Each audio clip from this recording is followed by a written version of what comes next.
Hey, this is Sammi Reinstein, and you're listening to Conversation Starters. On this show, we talk all about bringing conversations back to B2B marketing and selling. Because if there's one thing we know about doing business in the revenue era, it's that the best customer experience wins. Through the power of our own conversations with drifters, customers, and special guests, we'll learn how to deliver a sales and marketing experience that puts the buyer first. Let's get into it. Hey, Elizabeth. Good morning, Sammi. Good morning. It is our 7th episode of Conversation Starters. 7th, our second to last of season 1.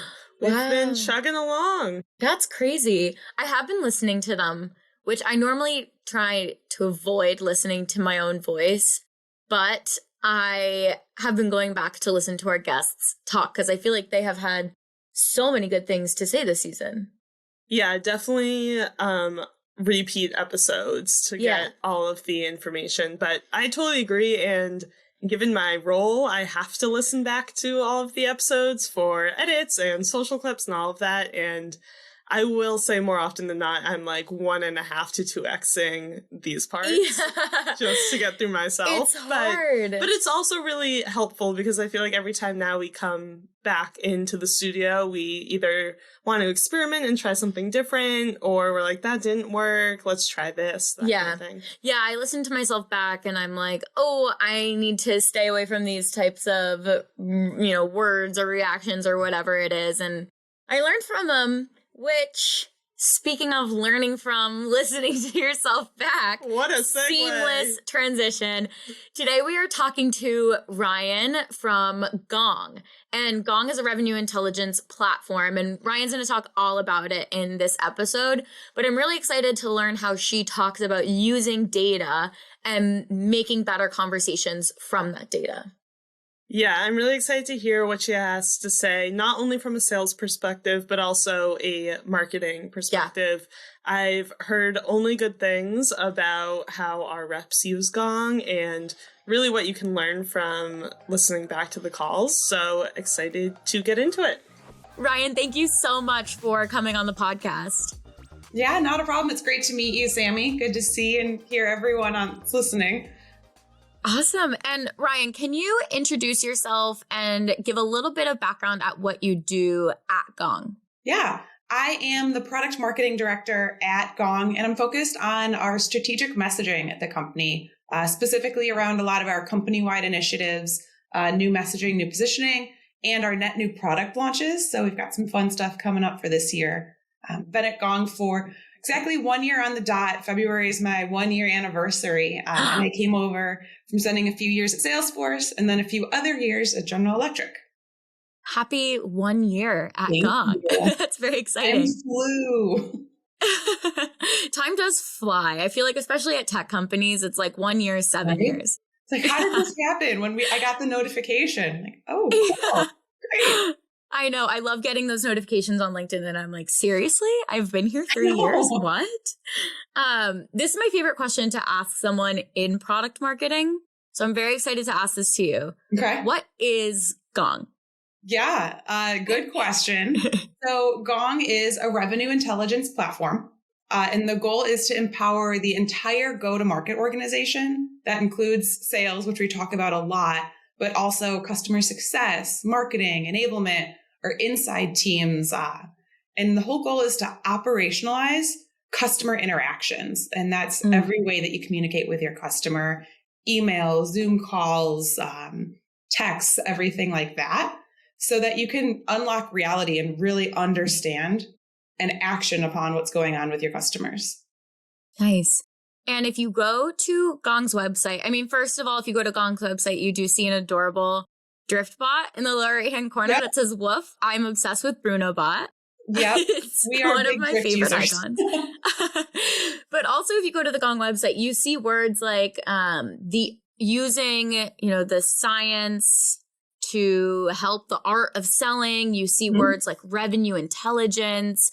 So what does that mean, revenue intelligence? How does Gong play in the revenue intelligence space? Yeah, well, to start with your first question, science and art of selling is something that we talk about quite a bit. And all of the sales folks listening to this realize that your craft is an art. And it takes a lot of skill, a lot of practice. And what we can do to help is provide that data, that insight, that science to help make your art even more beautiful. And we do that using revenue intelligence, which is specifically the market category that Gong falls into. Our revenue intelligence platform captures all the customer interactions, and then we analyze them using that science in the middle to provide the next best actions and winning outcomes for the entire organization. And what are some of those data points that I could see? Let's say I was going back and analyzing the conversation I'm having with you. What are some of those data points that I could look at? Lots of different things. Talk ratios. So how many times would I be going on a monologue as opposed to asking insightful questions to really understand what are those questions? Are they on message? Are they on brand? Am I setting up next steps, or is this just a fleeting phone call in the wind? Lots of stuff like that. We can really get to the bottom of who's saying what, when, and how are they actually speaking to your brand, to your company, which is something I'm passionate about as a marketer.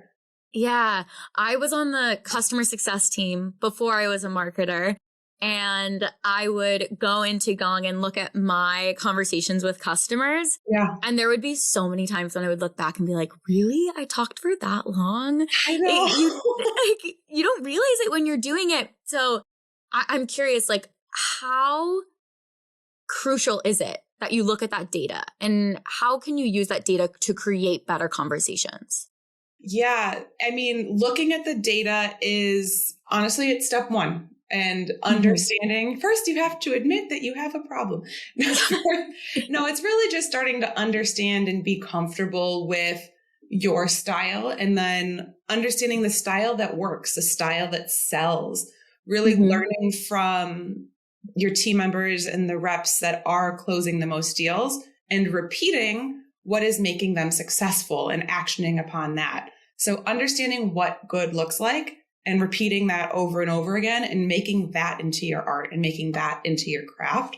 And then harnessing the power of that interaction and looping in the right people automatically so that you can take the best next steps that isn't necessarily the best for you, but the best for the customer and the mutual relationship that you're building.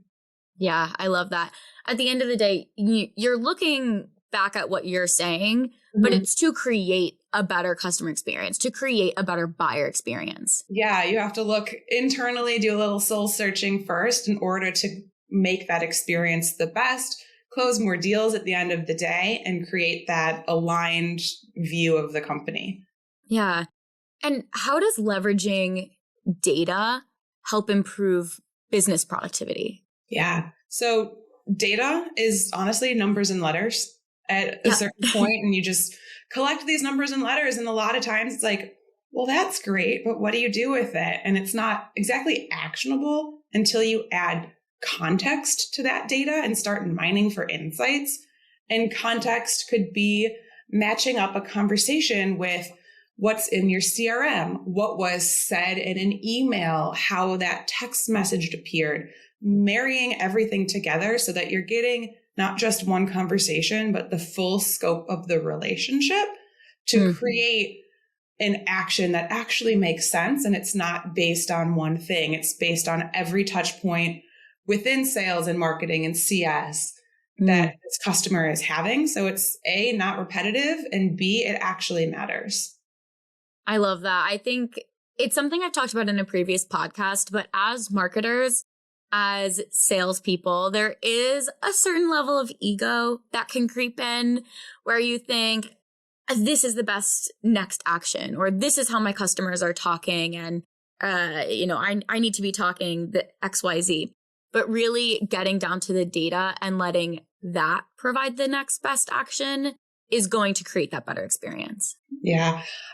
I'm never going to put it past some of the most tenured reps. Like sometimes you have to follow your gut, and you've done this before. You've been around the block, and yeah, if you have this gut feeling, you've done it before. So I would never hold anything like that past a rep that's done this 100 times. That's amazing. And maybe we have a lot to learn from you, but adding this additional layer can help unlock things that maybe the most tenured person doesn't know about. You don't know the conversation that your CSM might have had 3 weeks ago. It just wasn't on your radar, or you don't know what marketing has sent out to them or what they've participated on in the past. So even the best reps can really get a lot from understanding that full spectrum. Yeah. Elizabeth and I were talking about it a little bit earlier, but listening to the podcast, or when I was on the CS team, listening back to my calls can be a little uneasy. You look at yourself and you count your likes and ums, and you might cringe a little seeing yourself on video, like, oh, my hair was doing something real weird. But what are some key things that managers and reps should be looking for in their conversations? Okay, so to start, I fully get that. Like, listening to my own voice, it doesn't sound weird to everyone else, because I really, like, will I watch this later? I will, but it feels weird to listen to yourself. So A, I just get past that, I guess. Yeah. And B, there's a lot of things to look at, and it's not looking necessarily at one person, but also looking across a team. Who are your top performers? Why are they top performers? And what are the traits that they hold that we can try and replicate and coach upon for maybe your middle 50%? How do we move that middle based on replicating what that top percentage is doing? We touched on it a little bit more. Talk ratios are important. Monologues, not great. I think that we can all agree on it, but you don't always know that you're going on a rant. How many questions are they asking?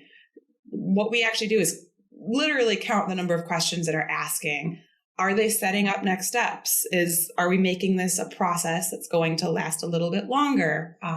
Then my favorite is, are they staying on message that the company really wants to put out there? And you can track things like that of how they are speaking about the company. Yeah, it's finding what good looks like and just trying to replicate that as best as possible. And you get to look at your team and find that. And I think it's really inspiring to watch another Gong call of a peer and see how they handled a certain question and how they recommended a next step. Yeah, I think that's the best way to learn. Of course, it's really helpful when you're onboarding and when you're coming into a new company and you want to learn how what is the product? What is the way to sell it the best? Everyone's got a learning curve in the beginning. So that's a really great way to ramp up. And I also call it a little bit like my cheat code of, if someone's been successful, why are we starting from scratch again? There's no need to reinvent the wheel. This is working. Adapt it, make it my own, but leveraging past successes to make an even more successful future is huge. Yeah. And with the data and then just sort of trusting your gut, right? What is that balance between looking at that data and then also just having sort of a natural flow of a conversation?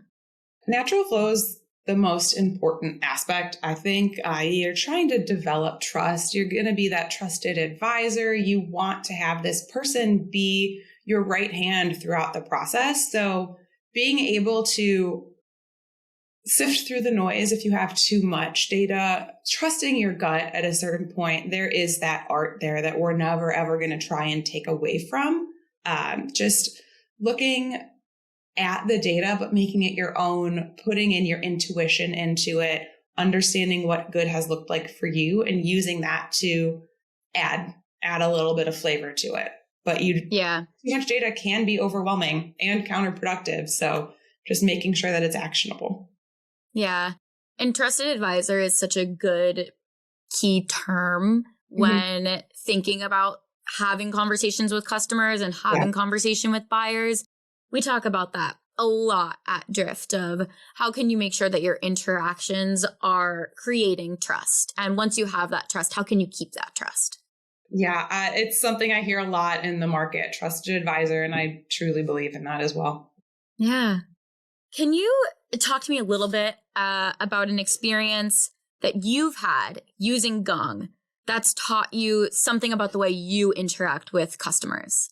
Yeah. And I'm sure as a marketer, this one is going to ring home to you. A hot topic is how to best use slides in conversations. I'm a marketer. I love a good slide every now and then. But what Gong was able to do is really unlock the truth about there's a time and a place and a way to use it productively. But something that we see often is for reps that are using slides is they often become a little bit too reliant on it. And it increases the chances that they're going to go on a little bit longer of a monologue because you're speaking to the slide and you're saying your script. So it's really, don't forget to ask the questions. Don't forget the basics. It's a tool to be there to assist you, but that is just visual aid at a certain point. Don't forget what you've learned from day one as an inside sales rep. Get them to talk, ask the questions. Don't go on a monologue. Use that as supporting and not as the end all be all.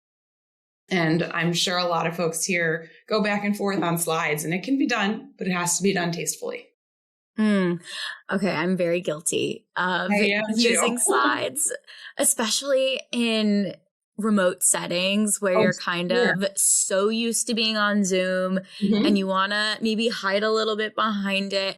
But you're totally right. When I'm using slides, I'm on a script that I've made previously, right? Like I know what I want to talk about, and it doesn't leave as much room for questions from my peers, even, internally too, when you're having those conversations.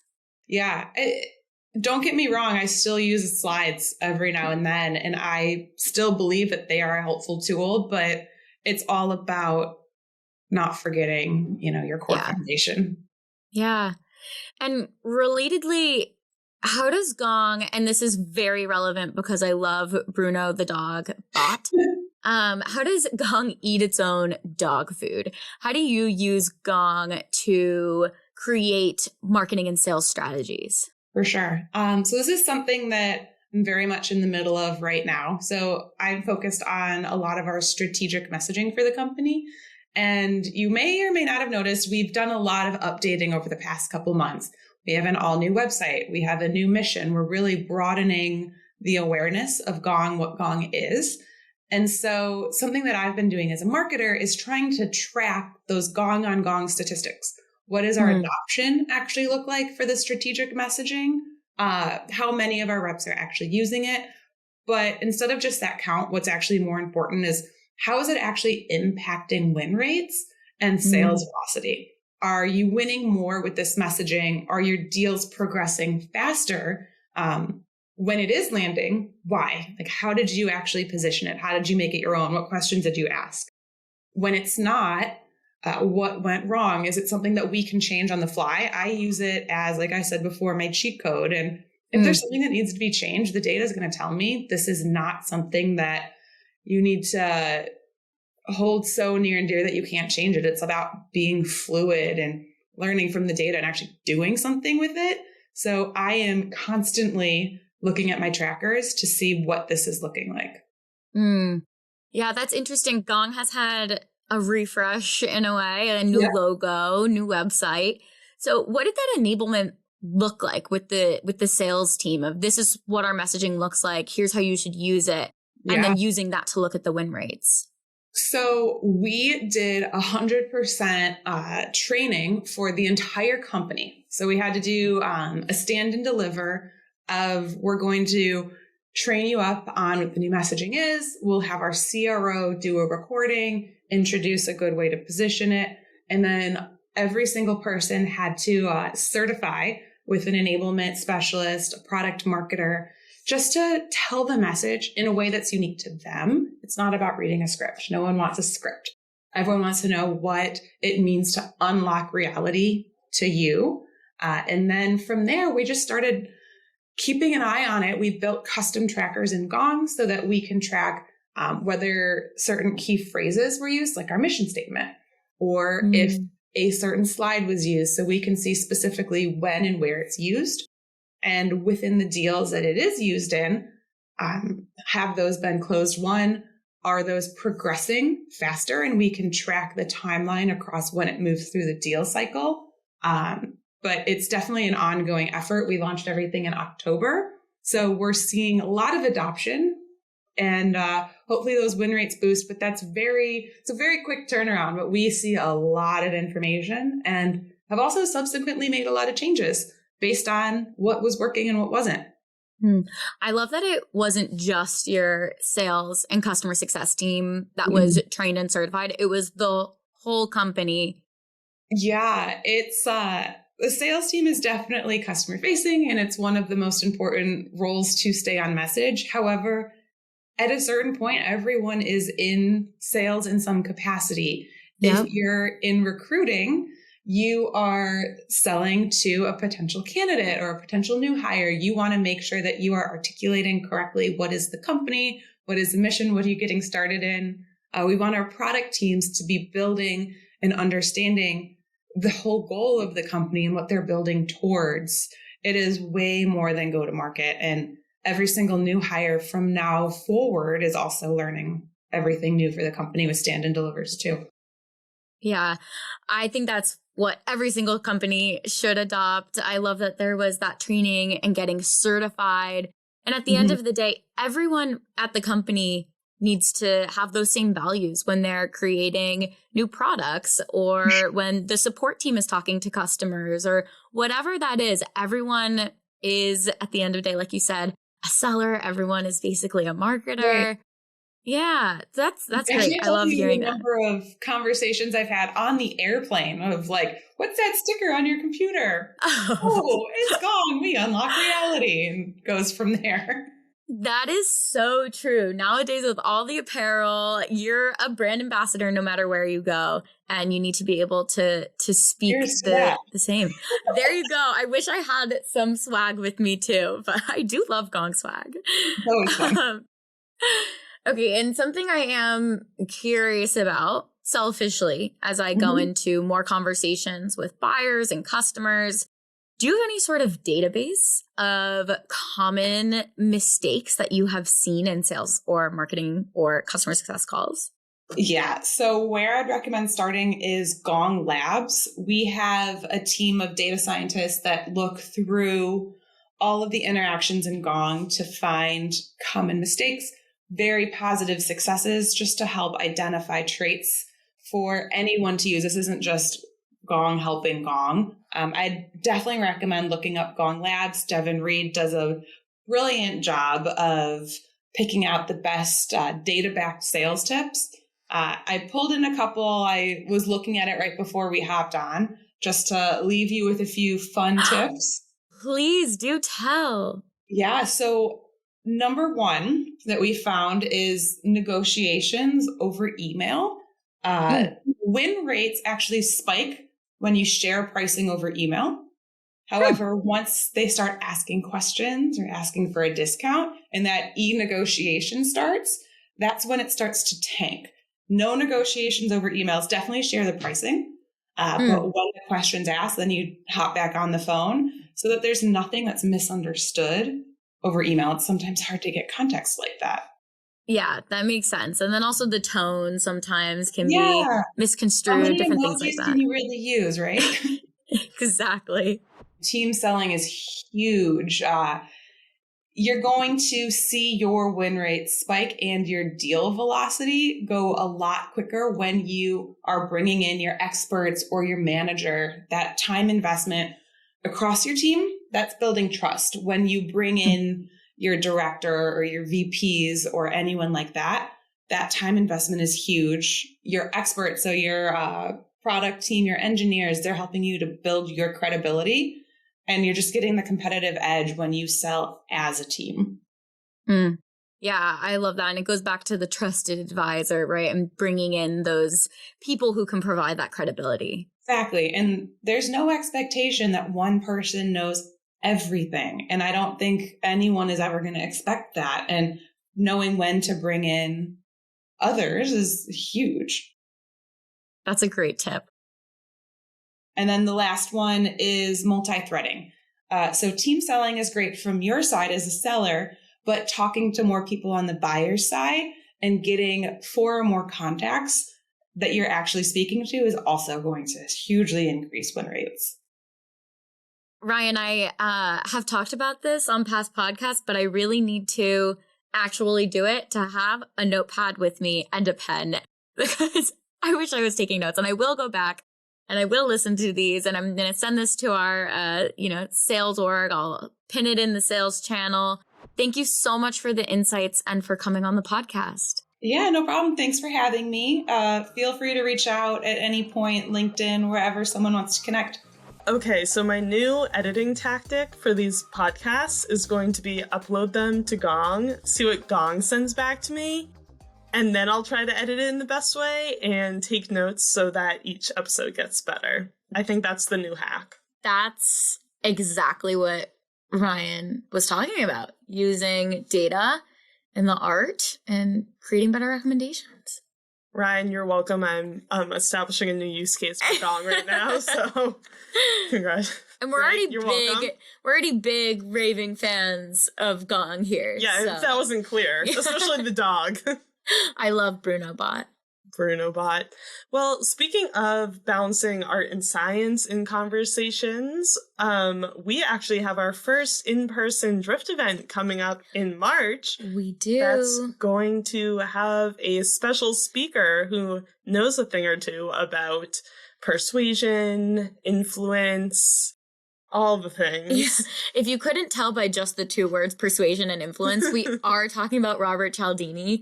And he is headlining Drift Flash, which is, like Elizabeth said, our first in-person event.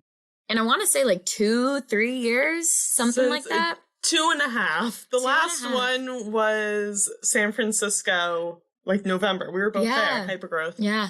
It's going to be a really fun event, very educational, and we're going to have some amazing speakers. Our CEO, David Cancel, is going to talk. Katie Foote, and our chief product officer also has some things up his sleeve. So I'm very excited. It's March 16th. You can get your tickets on drift.com/events. Linked in the show notes. Thanks so much for listening to Conversation Starters. If you liked this episode, please leave us a 6-star review by clicking the link in the show notes. And hit subscribe so you never miss another one. You can connect with me on Twitter at Sammi Reinstein, and follow all of our shows at Drift Podcasts.